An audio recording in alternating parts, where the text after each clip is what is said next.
crystal too. You're joking.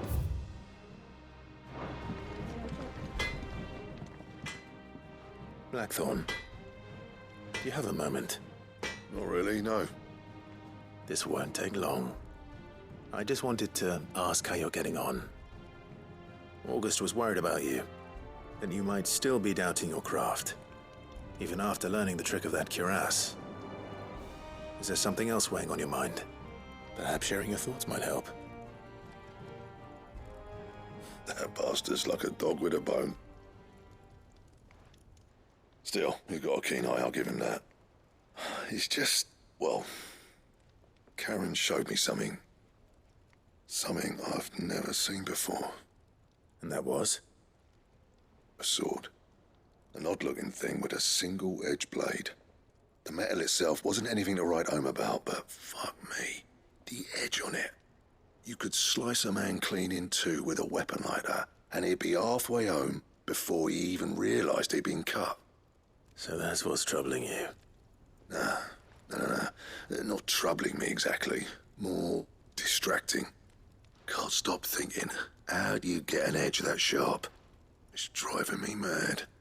And if you knew how to do it, we could arm the curse breakers with even better blades. That's about the size of it, yeah. I'll see what I can find out. Sharper swords are always welcome. And we can't have our master blacksmith being distracted. You're a soft touch, you know that. But I can't say I'm not grateful for it. Good luck, eh? Thank you. Let's see what Karen knows about this sword.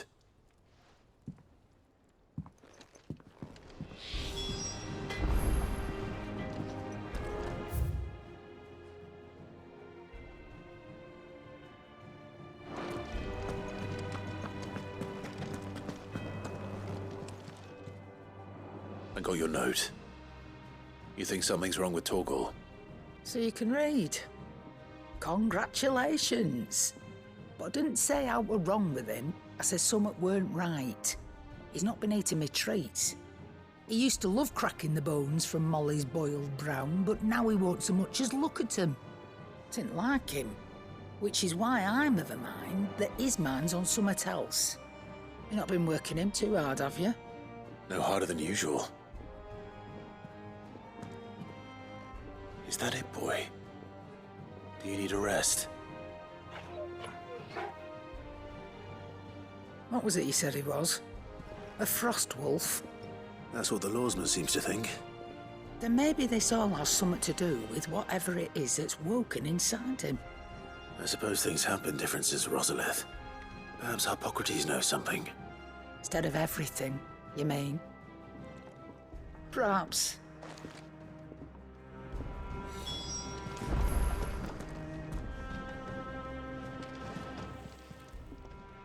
You're looking well, Karen. What do you want? Out with it. I want to know about the sword you showed Blackthorn. Single-edged and extremely sharp. Running around after him again, are you? I suppose I am, yes. But I need to help him find out how to work an edge like that. It's driving him to distraction. Little wonder, I suppose. There's not many like that make it as far as the twins, and those that do go straight into private collections. Which made it nice and easy finding a buyer. Can you tell me who bought it? Where is it now? You think I tell people who my clients are? Suppose you're not likely to go nicking him off me, are you now? Fine. If you stop mooning at me like that. Lord Ignac's the man you want. Dalmekian bloke. Collects weapons and the like. And he's got more money than sense, which is why he's one of my favourite clients. Reckon he'll still be at the inn in Dalamil, where I left him. Thank you, Karen. Oh, and he's a touch eccentric, if you take my meaning. I appreciate the warning.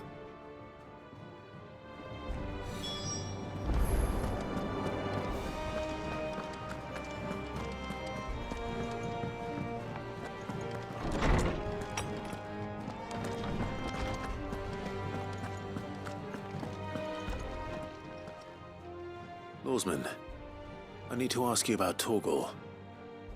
Something's not right with him. He isn't ill, is he? I don't think so. But according to Lady Karen, he seems to have lost his appetite, which is certainly a new development. She says he's hardly been touching his bones of late, and she believes it may have something to do with what happened at Rosalith Castle. I rather think she might be right, though not about his appetite. All canids are instinctively inclined to crack open bones for the rich marrow that resides within, and I see no reason why a frostwolf should be any different. Accordingly, I suspect it is not a lack of appetite that afflicts Torgal, but a surfeit of it. If we assume that his newfound magics require additional nourishment to sustain, it may well be that the bones Lady Karen is accustomed to providing are no longer sufficient. Frostwolves, after all, habitually prey upon far larger animals, whose bones may yield altogether different nutrients. As to where one might find a suitable substitute, some antelopes that graze the meadows of eastern Rosaria have been known to grow to a size more than double that of their lesser cousins. I don't recall ever seeing any that large. And little wonder. The oldest and largest such creatures rarely leave the safety of the highlands for fear of predators. The last elder antelope sighting I recall hearing about took place near Cressida, and that was long before the village was abandoned. Even so, it seems like a good place to start. Good hunting, Clive.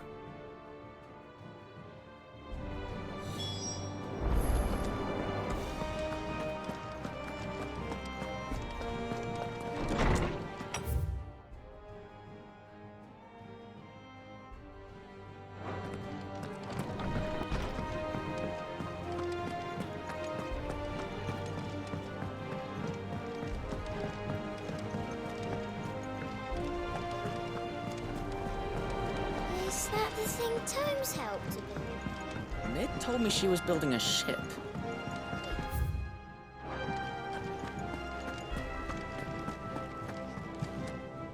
Clive, did you get my letter? That's why I'm here. Shh. Otto might be listening.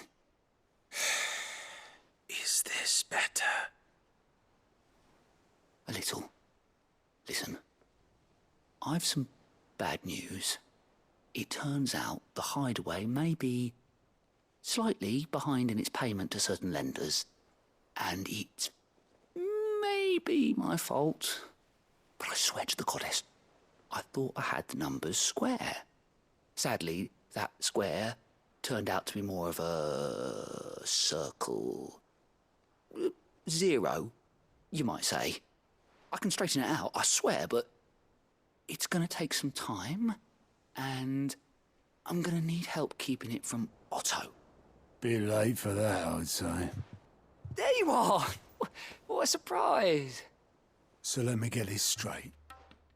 You forget to pay our lenders what they're due, and instead of coming straight to me, you get Clive to come to you. And I hope he'll dig you out of the hole you've dug for yourself. Clive, the man in charge of the place you've been cheerfully trying to bankrupt. And you thought this was a cunning plan. Why? Well, who needs paying? Oh, just Martha. And the dame. And, well, Lady Karen. But only 500 talents. We owe 3 of our most trusted friends 5 million gil. Each. 5 million each. They lent us the bulk of the money we used to rebuild the hideaway, you see, and, well, I must have made some sort of oversight. Those ledgers were my responsibility, and it was my decision to entrust them to you. This is my fault. Do we have that much to hand? I can always ask my uncle. No, we don't. And no, you won't. We've lightened Lord Rosfield's purse enough. After the king's ransom we had off him, he deserves better than to see our begging bowl. Besides, we'll need to learn to stand on our own if we're gonna make this work. All right. But that doesn't mean you have to shoulder the burden yourself. Is there anything I can do to help? There might be. How'd you fancy taking these to Martha and the dame? Rocks. Rocks, he says. Worth 1,000 talents apiece, these are. A little something Sid and I set aside for when times got lean. And I reckon 15 million in overdue debt probably qualifies. I just hope our associates' eyes are a bit more discerning than yours. I'm sure there will be. Should be me making the rounds, really. But you know how it is with this place. Orders to bark, arses to wipe, and all that. I know. Which is why I don't mind going in your place. Go. Do you know why I only gave Master Clive here 2 star rubies? Because you'd rather Lady Karen killed me. Because I'd rather Lady Karen killed you. Yes. Well, I suppose this is goodbye then. Don't worry. I'm sure Karen will understand. Really? Do you think so? No, I don't.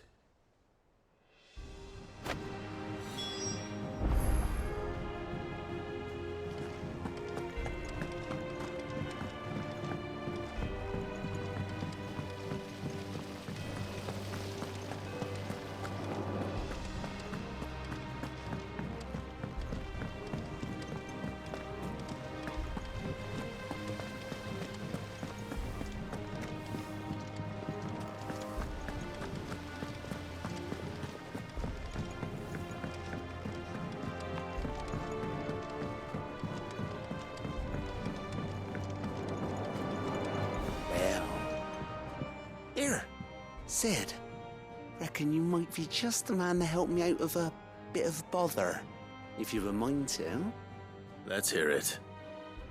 Well, it's about this alembic the chief's got me making. Lovely bit of kit it is. Bung in a solution you want splitting, and it will separate it out, just like that. Problem is, it won't always get rid of all the impurities. And with some of the stuff we need it for, that ain't good enough. Which is why I've been looking for something to filter the liquid we'll be cooking off. And that's where I was hoping you could help me out. I imagine Ty could get some use out of this alembic too. Distilling medicines and the like. All right. Why not? Proper job! So what exactly do you need for this filter?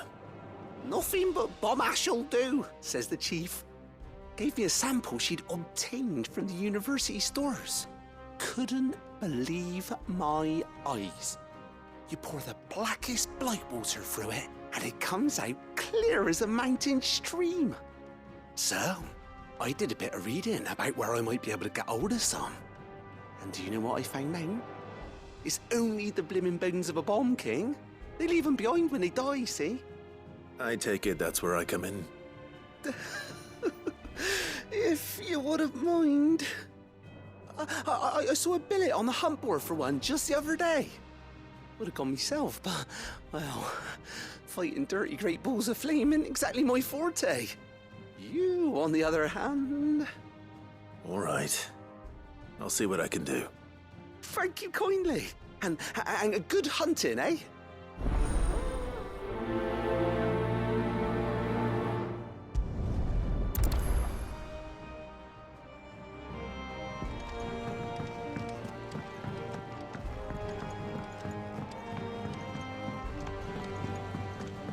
Think mid might need some.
Slavers don't even...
Look at this place.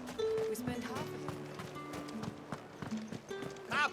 You'll not find a bruised bit. All anyone ever wants anymore.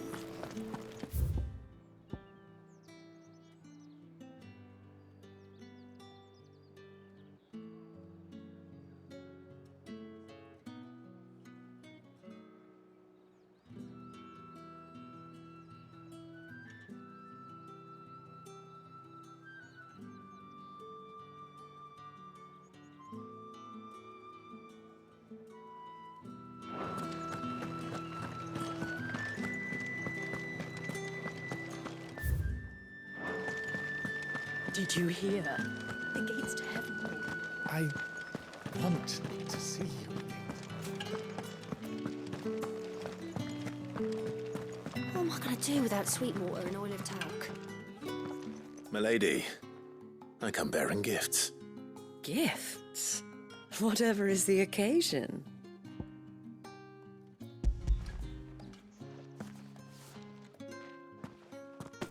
Oh my. Clive, you really have outdone yourself. Otto asked me to give it to you. To settle the Hideaway's debt with the Veil. And to compensate you for the time it took us to do so. You disappoint me, Clive. I thought you might finally be warming to me. Tell Otto he can keep his baubles. I tried to tell him as much the first time around. The man owes me nothing, nor does the Hideaway. My contribution to the restoration effort was made freely and willingly. It was the least I could do. You once told me Sid did you a kindness. I'd like to do the same. Please, accept it. For my sake. And for Otto's. For all of us. For all you've done.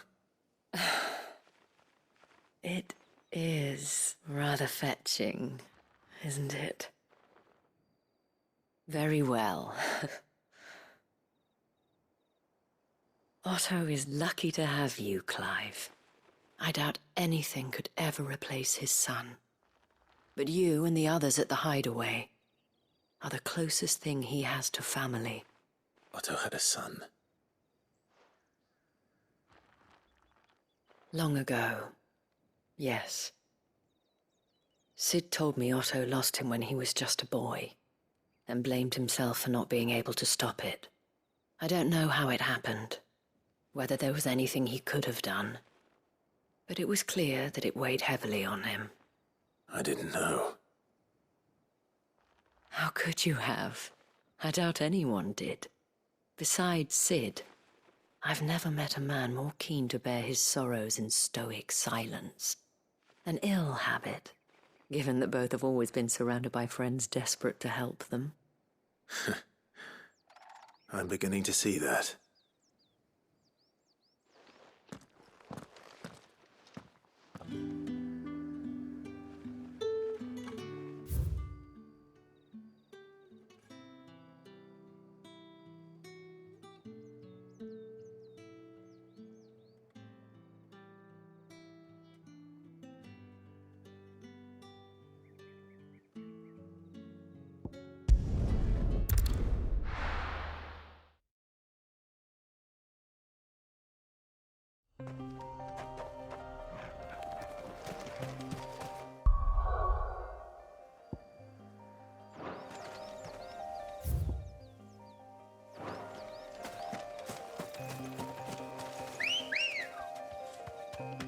Let's go.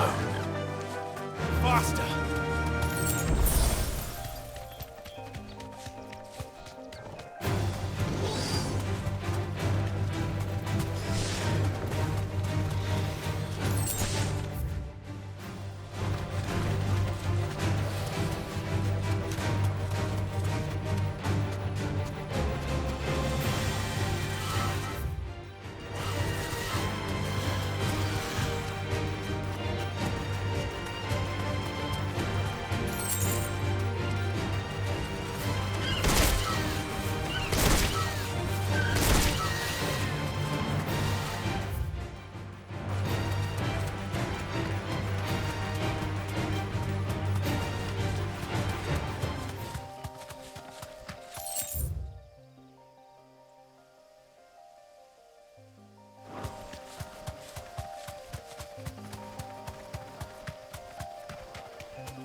That'll do, girl.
Here. Greetings, Your Majesty.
Your reign is over.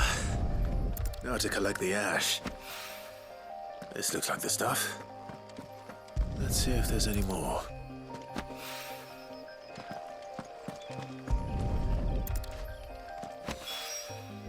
That should do it. If the wine needs more than this, he can fetch it himself.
Clive, we weren't expecting you. I wasn't expecting to be here, but it seems we still owe you a considerable amount of coin for your help with our rebuilding efforts. And though I doubt it's what you were expecting, we were hoping you'd take this as payment.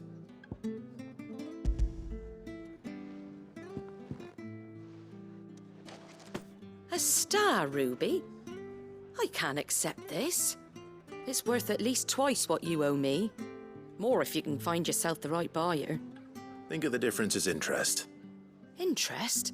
If word got out I charged that much, no one would ever borrow from me again. Anyway, why are you the one here asking me about this? I'd have expected Otto. Bit much sending the Lord Marquis out to settle your debts, isn't it? The old goat working himself to death again. Something like that. Most days I think he's the only reason the hideaway's still standing. Same as always, eh? Back when the place was nothing but a twinkle in the eye of a recently retired Lord Commander, word is he was the first one Sid reached out to. Probably knew that without his strong arm and level head, the idea would never get off the ground. Sid may have been the face of the hideaway, but Otto's always been the backbone. And when Sid passed away, we were all worried that would be the end of it. That Otto would just give up. His death was hard on everyone. But it must have hit Otto hardest of all. But he didn't give up, did he? Quite the opposite, in fact. If I recall, he was the one who nominated you as Sid's replacement, and rallied the rest around you. I reckon what he saw in Sid, he saw in you too. And don't we all? Doesn't hurt that you're half as stubborn and twice as handsome, neither. That, and you keep good company.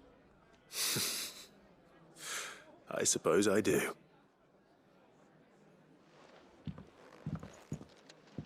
Goat will want to know the stones were delivered. If he's still with us.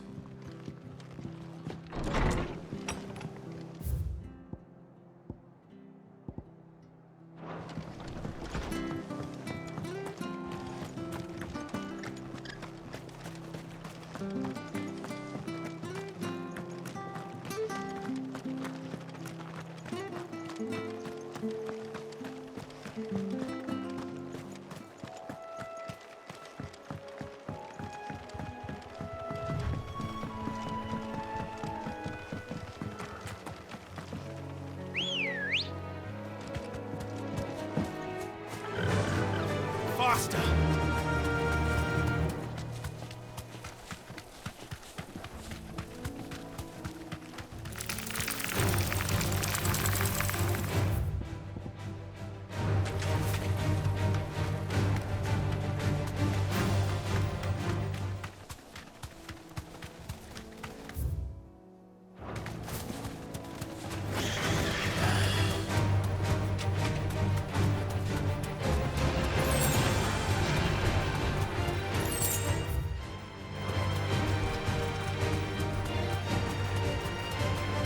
is certainly quiet. If I were a giant antelope, it would seem like just the place.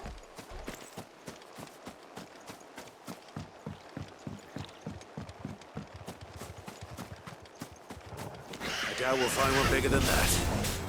You hungry, Torgal?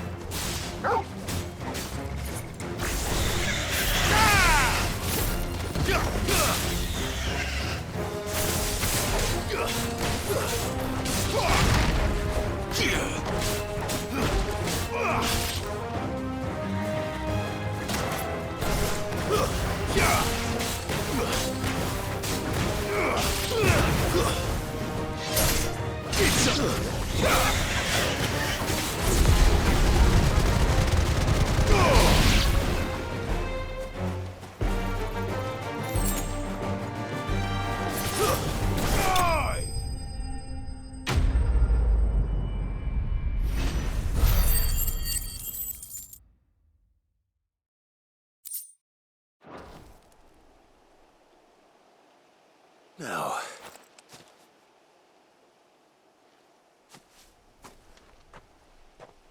will it be enough, I wonder?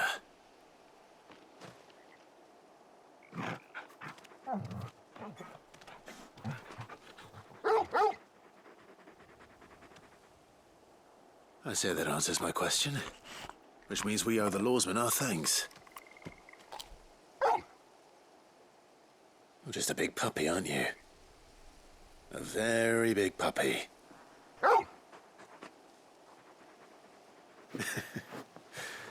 You do know you can take that with you, Torgal. Lady Karen will be relieved to hear you've got your appetite back. Come on, boy.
Seems this one has a little more life left in it.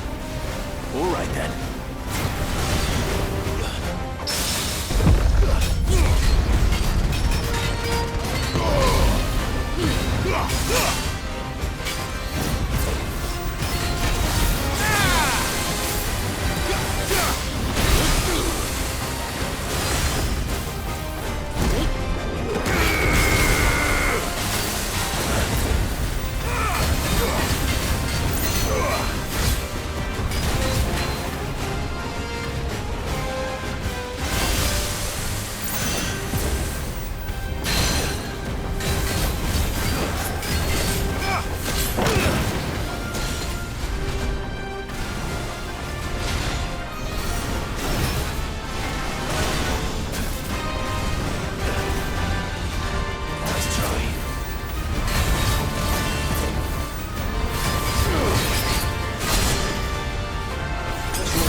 People take notice of wealthy men. Shouldn't be too hard to track down Karen's collector. And is gone. The whole mother crystal gone. What do we do?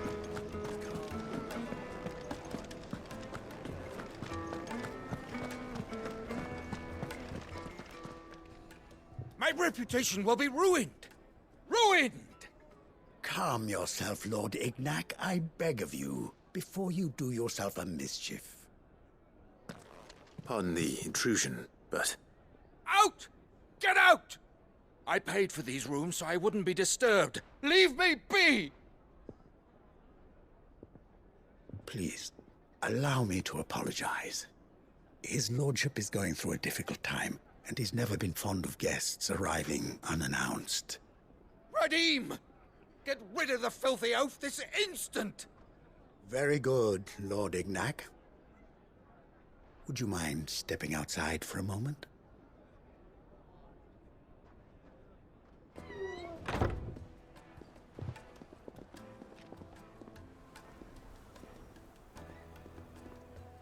I'm sorry if I've caused you any trouble. That? Oh, no. That's just how his lordship is. Though the morning's events have left him somewhat fractious. He has been dispossessed of his luggage, you see. The thieves also made away with a considerable amount of coin. Coin the innkeeper will soon be keen to collect. I don't suppose a certain blade was among the stolen items. A single-edged sword.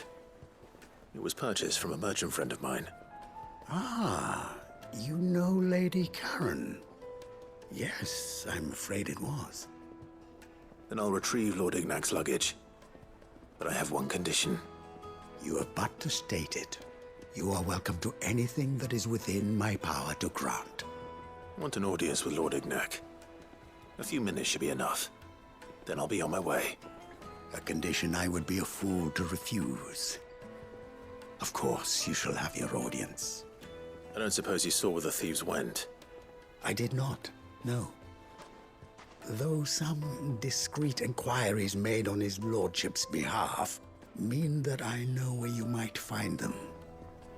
The bandit's bed. Every ill-gotten coin in Dalamel is said to pass through that disreputable corner of the Valcroy. And that's where I'm heading. I shall speak to Lord Ignac in your absence, and arrange for an audience upon your triumphant return. That will be very kind of you. Farewell, and best of luck.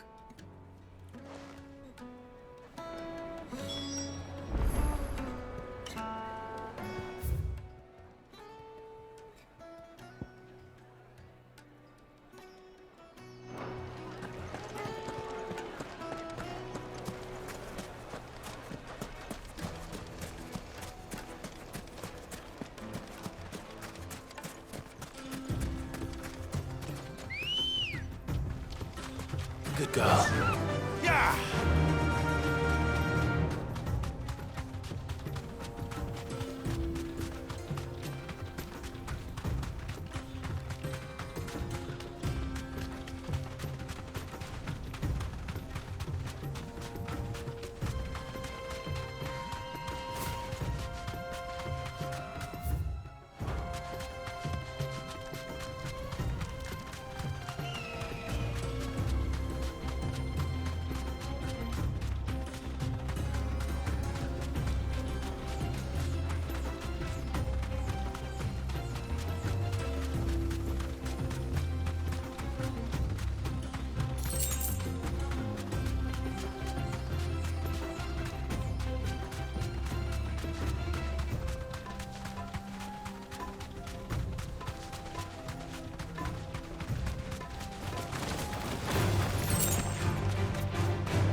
We've got company! Come on, lads, let's tear the bastard's head off!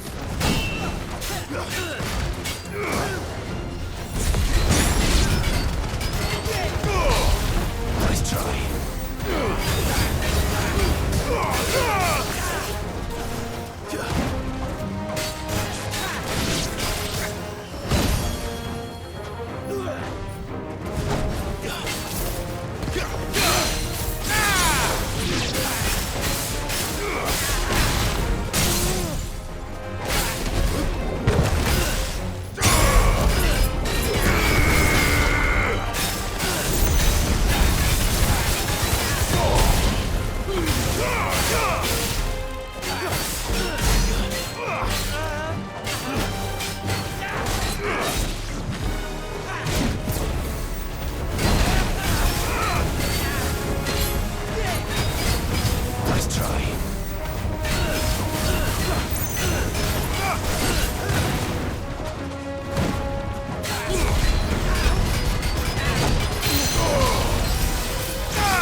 This must be Ignac's luggage.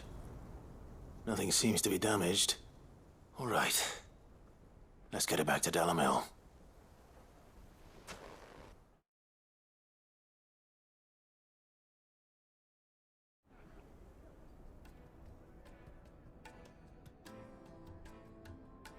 I hear I have you to thank for the return of my effects. What shall I call you, my good man? Wyvern. Glad to make your acquaintance. A formidable name indeed. Well, Wyvern, I appear to be in your debt. Redeem here tells me you wished for an audience. Is that all? A few moments of your time should suffice, yes. You're a peculiar fellow, Wyvern. All right, speak. Master Wyvern was wondering if you could tell him about a certain single-edged sword you recently acquired. Oh, a true work of art, that one. Karen drove me hard on the price, but I would have sold her Radim here to get my hands on that sword. It was made in the Outer Isles, far beyond the Twins, and is used exclusively by the practitioners of a unique school of swordsmanship. They believe no combat should ever exceed a single strike, and hone their blades to such perfection that none ever does. Each sword is made for that one perfect stroke, and for that stroke only. They crack upon a second blow. There's a brutal sort of beauty to it, really. But how do they hone such an edge? Fine question. Why, they use a whetstone, of course. Whetstones, rather. A whole array of them, ranging from the coarse to the fine. 10,000 licks with the sharpening stone, then 10,000 more. But it is the final stone which lends the blade its legendary sharpness. A mineral quite foreign to this great realm of ours. And that is the key. The secret ingredient. Wyvern, it occurs to me that my little lecture is hardly equal to services rendered. Take this, together with my regards. The very stone of which I spoke, far rarer among collectors than even the blade itself, and a far more fitting payment. Thank you. Pardon the intrusion, my lordship. However, it is long past time we prepared ourselves to depart. So it is. I am locked in bitter competition with a rival collector of curiosities.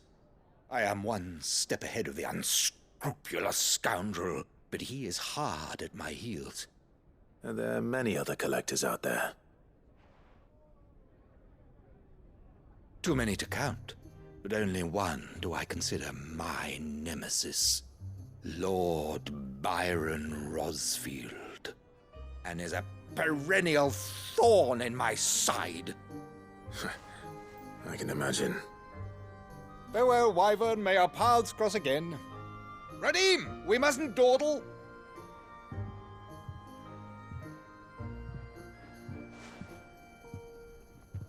I think his lordship is rather taken with you, Master Wyvern. Thank you again for your assistance. Coming, my lordship. I'll be right there.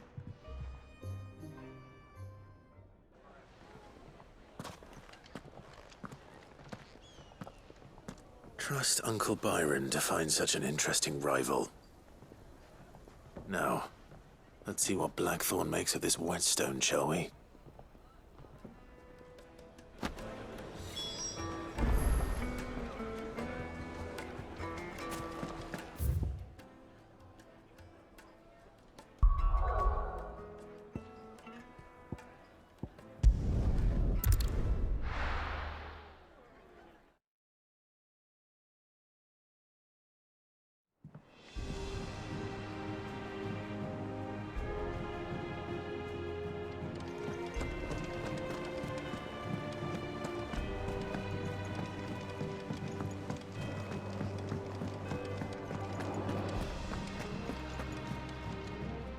I noticed you and Torgal had gone off somewhere. Take him for a walk, did you? You could say that.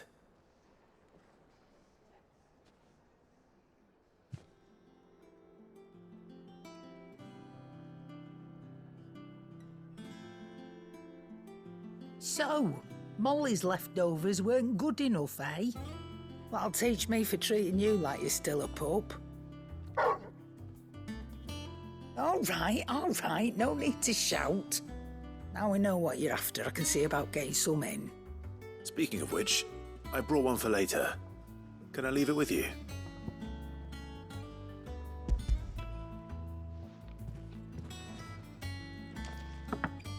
You can, aye. I'm nice like that. In return, you can thank Tomes for me. The bloody know-it-all. I was just on my way to see him.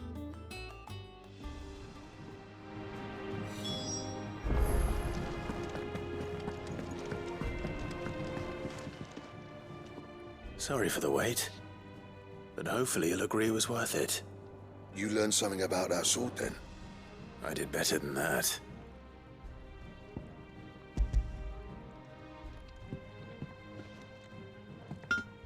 Hey, a whetstone?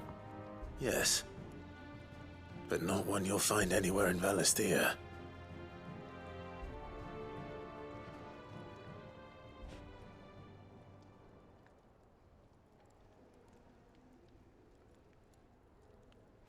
No wonder I couldn't get the same finish on the grinding wheel. One hit and all done, eh? Might not be so bad if all you ever fought were duels. Good luck on the battlefield. Your second opponent would be your last, no matter how good you were. Even so, is there some way it could be used to give the Cursebreakers an edge? I think so, yeah. With this whetstone and the right kind of steel, I could probably even make a twin of the blade that rattled me. But there'd be no replacing this little rock once I worn it down to a sliver. I reckon we get a dozen swords from it, if that. Swords that the Cursebreakers wouldn't know how to wield properly, and that would see them through a single fire piece. Nah, no point trying to copy that thing. Be about as much use as a wax anvil. But finishing our blades with a whetstone this fine, now that's something to consider. And what's finer than fallen masonry, eh? Or more hard-wearing, for that matter. Just imagine it. Good Valisthean steel with an edge as sharp as any found in the Outer Isles. I won't make a copy, nah. I'll make something much better. I'm sure the Cursebreakers will be delighted. Just don't push yourself too hard. Don't you worry about me, sunshine. I've been working day and night since I was half your age, and I'll still be here when you're long gone. Hey, thanks, Clive. I mean it. I owe you one, August too. It's good to know someone's looking out for me. He'll be happy to hear you said that. And I'll see that my debt to you's paid. First new blade I make's got your name on it. You come and find me when you've got the materials.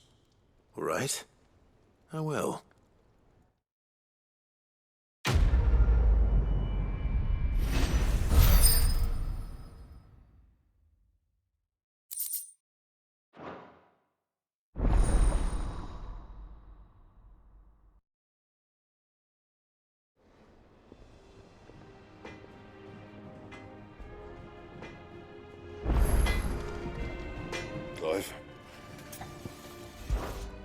Sancfordian, do you?